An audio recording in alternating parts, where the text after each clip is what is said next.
friends, welcome back to my channel. If you're new here, my name is Amanda, and as you can tell by the title, this is a book haul. So it's a collective book haul.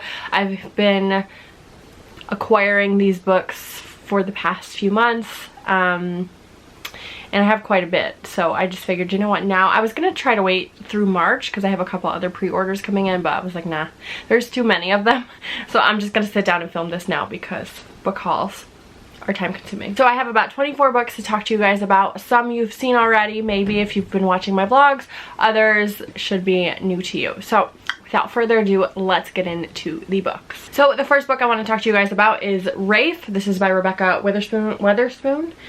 This is a romance, I think a smutty romance, so I'm really excited about that. It's about a woman who has just been divorced and she moves away and she has to hire a new live-in nanny, and along comes Rafe, this dude, and I think a little romance ensues. It's pretty short, it's like 250 pages. I have heard great things about this. I've heard great things about this author specifically, so I'm really excited to jump into this. Sometimes you just want a smutty romance. The next book I have is True Crime. This is by Samantha Kolesnik. This is about a sibling duo who I think drive across the country and commit murders. I think they're from like it looks like they're from an abusive family, and they just get in the car and start driving cross country and killing people. So I'm really excited to jump into this one. The cover of this, like the whole thing of this, is really cool. Like it looks like a newspaper article. Pretty short as well, but I think this is going to be a good one. I don't know. I don't think I've heard that much about that one, but I am excited about it. The next book I'm super excited about, it's Moon of the Crusted Snow. This is by Waubgeshig Rice. Sorry, it's a really hard name to say for me, but I think I got it right.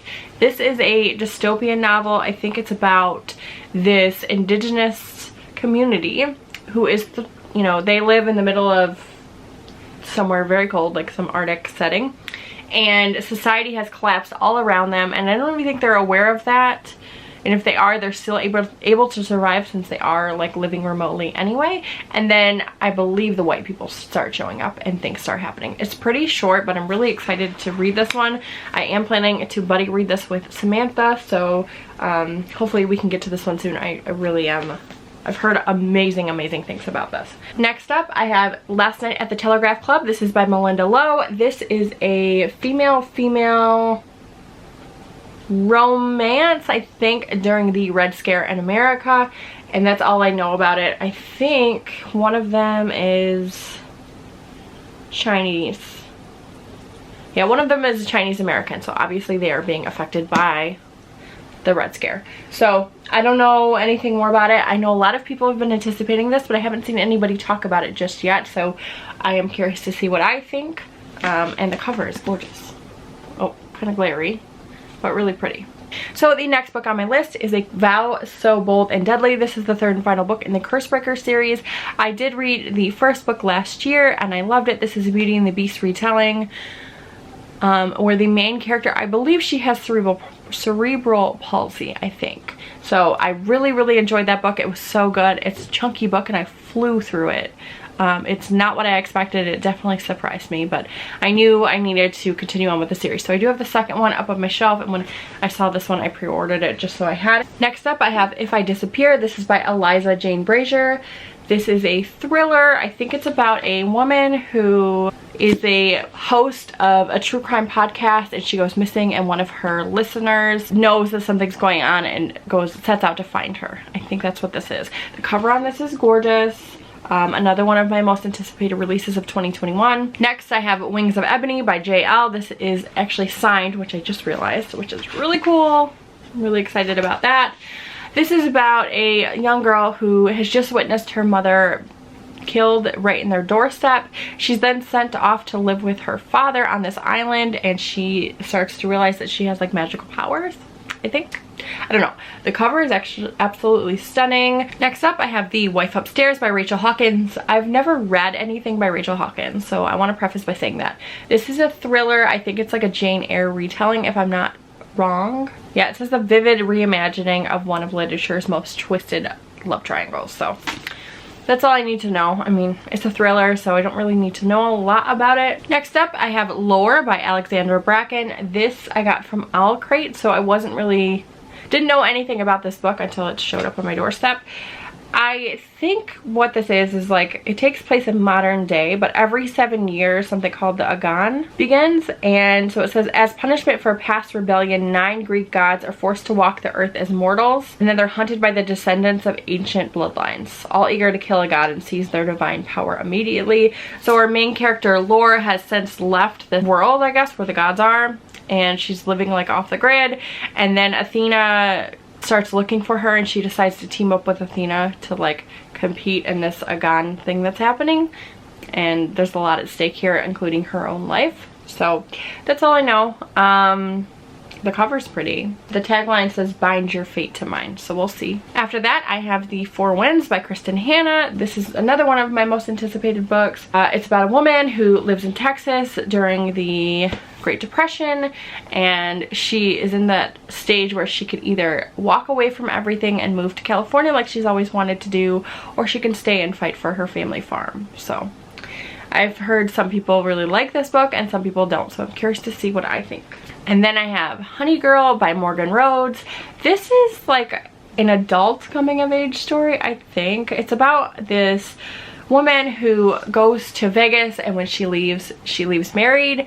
And so I think she's just trying to figure out her life and also that of her new wife, because she doesn't really know anything about her. I think it was kind of like on a whim.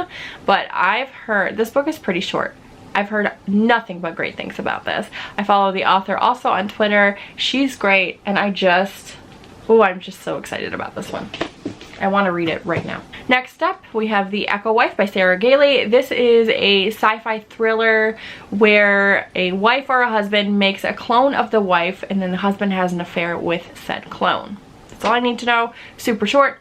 I've heard great things about Sarah Galey as an author. Next up, I have Yellow Wife. This is by Sadiko Johnson. I've already read this. I gave it 4 out of 5 stars. Almost a 5-star.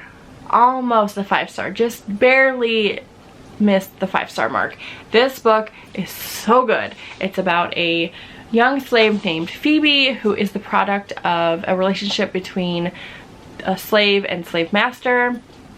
And she was promised her freedom when she turns 18. Her circumstances change and she's sent to this notorious slave prison, and it's like her trying to fight her way to freedom. This book is short. It's less than 300 pages. My God, this book. Whew, it is not for the faint of heart.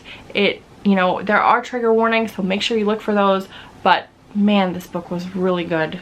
Really good. Next up, I have Jade City by Fonda Lee. So I think this is like an urban fantasy set in an Asian inspired country. I thought it was China, but I could be wrong, so I don't want to say if that's wrong or not. But I think it's about a world where Jade is magical and it enhances people's abilities. There was a war, the war ended, and there's a new generation that is vying for control of the capital city. So 4 siblings of this powerful family have to prepare for battle, and this is the fragile peace between the clans is about to break. I don't know a ton about it. All I know is I think I was watching Jashana talk about this, and she absolutely loves this series. And then since then, I've heard so many of my other friends talk about how much they love this series. So I knew when I saw it, I think it was on sale, I had to pick it up and put it on my TBR because I am getting more into fantasy lately. So this just sounds like something right up my alley. It's like warring clans. Like, that sounds amazing. And then I jumped on the hype train like everybody else, and I picked up From Blood and Ash by Jennifer L. Armentrout. This is a fantasy romance novel about a girl who is a maiden, and she's not allowed to like touch. No one's allowed to touch her. And so this guy, I think the guy's name is Hawk, is like sent to protect her and make sure that nothing happens to her because she's gonna like be sacrificed, I think. And then a romance ensues between the two of them. I'm not really sure. I know people love the series. I've heard it's pretty smutty, which I'm here for, and it's thick. It's super thick. So yeah, like over 600 pages thick. I'm really excited to get into this. I don't read a lot of fantasy romance, so I do like Jennifer L. Armentrout, so we'll see what I think. Next up, I have Ring Shout. This is by P. Jelly Clark. I received this as a gift from James in our Secret Santa exchange this year, so thanks to James for this. I am so excited about this. So I believe this is about, it's set in the 1950s. The Ku Klux Klan is like terrorizing everyone, the black community, and the black community like steps up and fights back. And so I think that's what this is. It's pretty short, but I've heard great things. Ashley from No Degree in Reading, she was talking about this book. She said it's wonderful, and so when I read it, I'm definitely gonna reach out to her so we can discuss it, because it's super short, but I've heard nothing but amazing things. And there's nothing better than like a short book that packs like an entire punch. Like, that's what I mean. Like Yellow Wife, like that is a short book, but man, that's a good book, and I'm expecting nothing but greatness from this one as well. Next up, I have A Song Below Water. This is by Bethany C. Morrow. This came out last year, and it is about two girls. I think one of them is a siren, and in this world sirens are banned. It is set in present day, and I believe a siren is murdered, and when this happens, one of the main characters kind of reveals herself as a siren, and then her and her friend have to like fight back and like try to save her life, I guess. I don't know. I'm not really sure. I know there's a lot of social commentary in here, so I'm curious to see where it goes. It's a lot shorter than I thought it was going to be, but the cover is gorgeous. I think people have really enjoyed this, so I think I'm going to enjoy it as well. Next up, I have The Inheritance Games. This is by Jennifer Lynn Barnes. It's a YA thriller about a group of teens who are fighting for their inheritance. It kind of gives me Knives Out vibes, maybe. Now, since buying this, I have determined that YA thrillers probably really aren't my thing, but I have high hopes for it. I mean, I like games. Knives Out is incredible. I don't know why it's giving me that vibe, but it is, so we'll see. We'll see what happens. We'll see if I like it or not. Next up, I have Love Boat Taipei. This is by Abigail Hing Nguyen. This is about a young girl who is sent off to an educational immersion camp in Taiwan. When she gets there, she expects it to be this very strict educational camp that her parents have sent her to, but it's a bunch of teens on a boat, on a boat called the Love Boat, and shenanigans ensue there. I don't know much more about it, but it says equal parts surprising, original, and intelligent, an intense rush of rebellion and romance. So this girl thinks she's going to this education camp and she ends up on a love boat. Like, that sounds amazing, especially as a teenager. Next up, I have The Black Kids by Christina Hammonds Reed. This is set in 1992 in Los Angeles. It is right after the cops were acquitted in the Rodney King murder. Our main character, Ashley, is in her senior year of high school. She's living the life. Everything's going great. And then once the cops are acquitted and the protests erupt all over the city, she now becomes one of the black kids. And I think it's just her trying to navigate that. I don't know. I'm really excited to read this. As a kid, I was quite young when Rodney King was murdered, but I do remember seeing and hearing about it. Well, how old was I? I think I was like 7, maybe, when this happened. But I do remember seeing it all over TV and hearing all the adults talk about it. So I'm really curious to read a story set during that time. Sir? Plus, the cover of this is gorgeous. And I've only seen a couple reviews on this, but they have been good.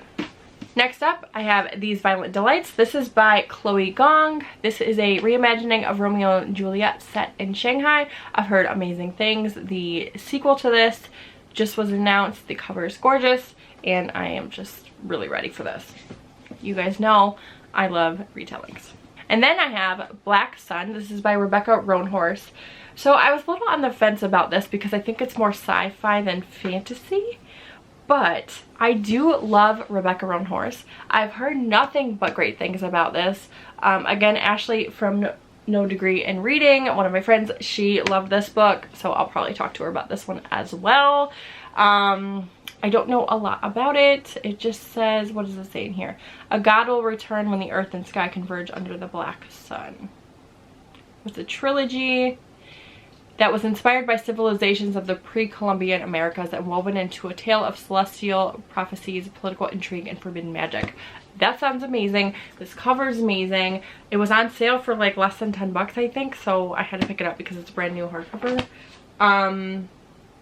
Yeah, really excited about this one because, like I said, I do love Rebecca Roanhorse. I think I'm gonna like it.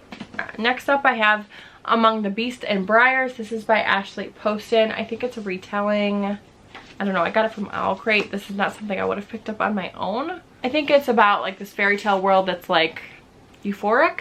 Nothing bad happens there, and then a new queen is crowned and like bad shit starts to happen. I think. I don't know. The cover is gorgeous.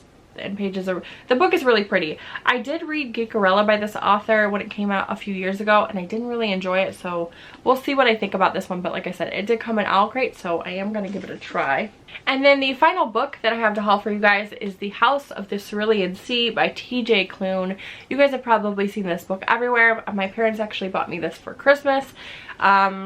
It's about this school that is for magical youth, and there's a guy named Linus who is the caseworker who is in charge of the school, and you know, that's all I know. I don't know. People love this book. They cried in this book. They said it was fantastic. Everyone that I've seen talk about this book has had nothing but good things to say about it, so I'm really excited to pick this one up. I like anything magical. I like that this is an adult book, but it has magical elements and kids, and I like that. So I'm really excited to get to this one. So there you have it. There's all the books that I have acquired over the past 3 months. It's quite a bit. I don't know where I'm gonna put them on my shelves. I did unhaul some books. I don't know if I'm gonna film an unhaul, but I did go through my shelves and pick up some books that I don't want anymore. So hopefully I'll be able to find some space that way. Let me know down below if you guys have read any of these or if you own any of them. I'm always up for buddy reads, so if there's something on this list that you want to buddy read with me, let me know. We can arrange that. Thanks for watching. Don't forget to like and subscribe. Follow me on Instagram, Twitter, and Goodreads, and I will talk to y'all later. Bye.